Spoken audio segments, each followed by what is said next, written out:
Assalamualaikum warahmatullahi wabarakatuh. Perkenalkan, nama saya Astrid Indi Rahmawati dengan NIM 2012011845. Pada kesempatan kali ini, saya diberikan tugas, yaitu tugas ujian akhir semester dengan penyampaian materi mata kuliah perbandingan mazhab dengan dosen pengampu Bapak Ayatullah Kumaini MPD.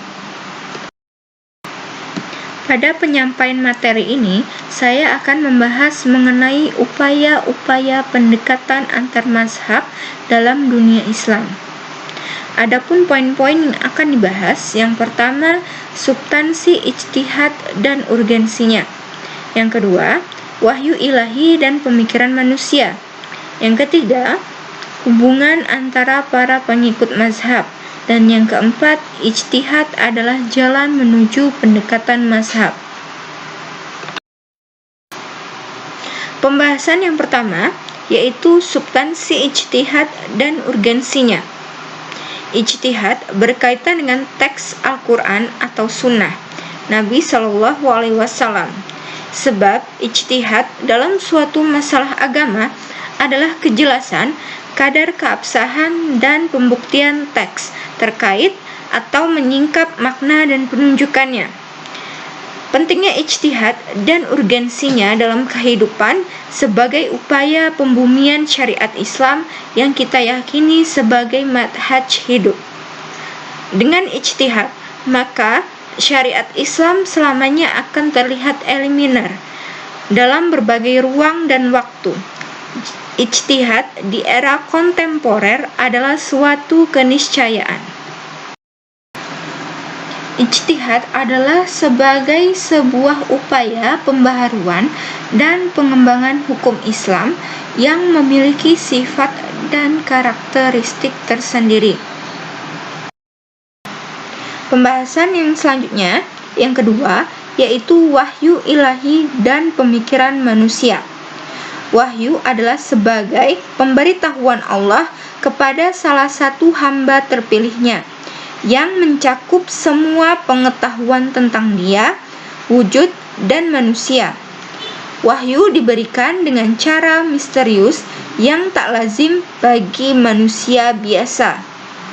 Pemikiran manusia adalah komentar dan penafsiran yang berupaya menjelaskan masalah-masalah dari wahyu berdasarkan standar ijtihad tertentu. Upaya ini memunculkan banyak aliran dan mazhab fikih dalam Islam. Mazhab-mazhab ini mengandung semua hasil pemikiran muslimin dari masa pengutusan Nabi Shallallahu Alaihi Wasallam hingga sekarang, yang berkaitan dengan pengetahuan tentang Allah, wujud, dan manusia. Oleh karena itu, undang-undang kewahyuan adalah sebuah undang-undang suci yang terjaga dari kesalahan. Ia tak boleh diabaikan atau diremehkan, sebagaimana ia tak bisa dijangkau oleh pikiran dan nalar. Sebab itu, ada kaidah fikih yang menyatakan ijtihad tidak bisa melawan nas. Artinya, ketika sudah ada dalil dalam teks Al-Quran atau Sunnah, maka ijtihad tak lagi berarti. Ijtihad manusia menunjukkan penafsiran atas pengetahuan-pengetahuan ini dalam bingkai prinsip-prinsip akidah, syariat, perilaku, dan pemikiran manusia, serta wahyu ilahi, tanpa ada garis pemisah antara prinsip-prinsip permanen Islam dan hasil pemikiran yang lahir dari ijtihad dan penafsiran tersebut. Pembahasan yang ketiga, yaitu hubungan antara para pengikut mazhab. Al-Majma' Al-Alami Li'at-Taqrib Baina Al-Madzahib Al-Islamiyah mendefinisikan pendekatan atau at-takrib sebagai upaya saling mendekat antara pengikut mazhab-mazhab Islam dengan saling mengenal satu sama lainnya melalui jalan penciptaan persaudaraan seagama berdasarkan prinsip-prinsip Islam yang berhimpun secara kuat dan mengikat. Takrib juga berarti kerjasama antara ulama untuk menyelesaikan kesalahpahaman yang ada pada mazhab-mazhab Islam.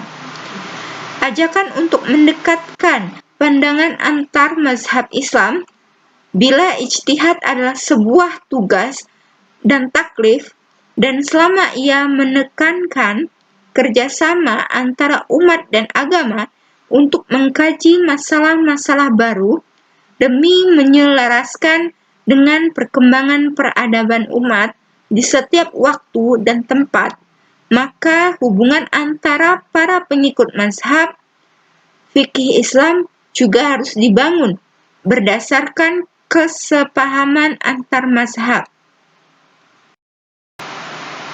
Pendekatan yang diharapkan adalah pendekatan di antara para penganut keyakinan, mazhab atau golongan antara satu dengan lainnya dengan menanamkan sikap toleransi dan memperbanyak titik persamaan.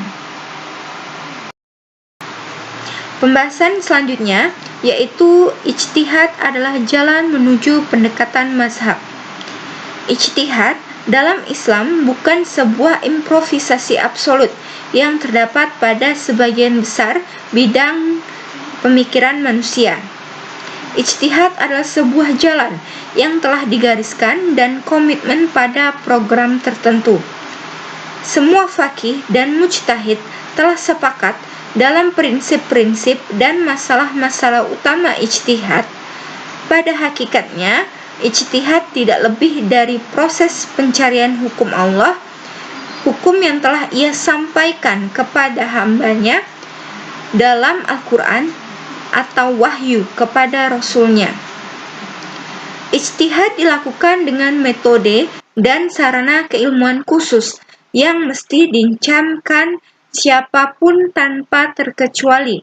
Oleh karena itu, ijtihad bagi periset memiliki kaidah dan prinsip permanen dalam proses penafsiran teks syariat, sehingga ijtihad bisa menjadi salah satu faktor pendekatan antar mazhab, bukan faktor perpecahan dan pertikaian. Kesimpulan pada pembahasan materi ini, sebagian ulama yang menyibukkan diri dengan apa yang diasumsikan mereka sebagai ilmu fikih turut memperluas perbedaan pendapat para ulama. Meski demikian, penentangan terhadap argumen tetap dikecam. Di masa itu, para ulama menentang taklif dan mementingkan dalil. Mereka menolak fanatisme dan berpihak kepada kebenaran di pihak manapun ia berada. Perbedaan pendapat para sahabat yang disusul para ulama dan mujtahid setelah mereka dalam banyak masalah fikih adalah sebuah keniscayaan ilmiah. Ini adalah hal lumrah yang merupakan konsekuensi dari pemahaman terhadap teks-teks syariat. Para pengikut masing-masing mazhab memiliki dalil tersendiri yang memuaskan mereka secara ilmiah. Sebab itu, mereka tidak berpaling dari mazhab mereka. Perbedaan pendapat antara para sahabat tidak menimbulkan permusuhan dan pertikaian di antara mereka. Mereka saling mengundang satu sama lain dan bermakmum dalam sholat di belakang pihak lain. Namun, para pentaklid mereka justru bersikap sebaliknya. Mereka saling bermusuhan, membenci satu sama lain, menghindar dari sholat di belakang penganut mazhab lain, dan mencaci pihak yang berbeda pendapat dengan mereka. Baik, itulah hasil penyampaian materi dari saya. Saya ucapkan terima kasih dan mohon maaf apabila terjadi kesalahan dari awal saya menyampaikan materi hingga selesai. Saya akhiri dengan wabillahi taufiq wal hidayah. Wassalamualaikum warahmatullahi wabarakatuh.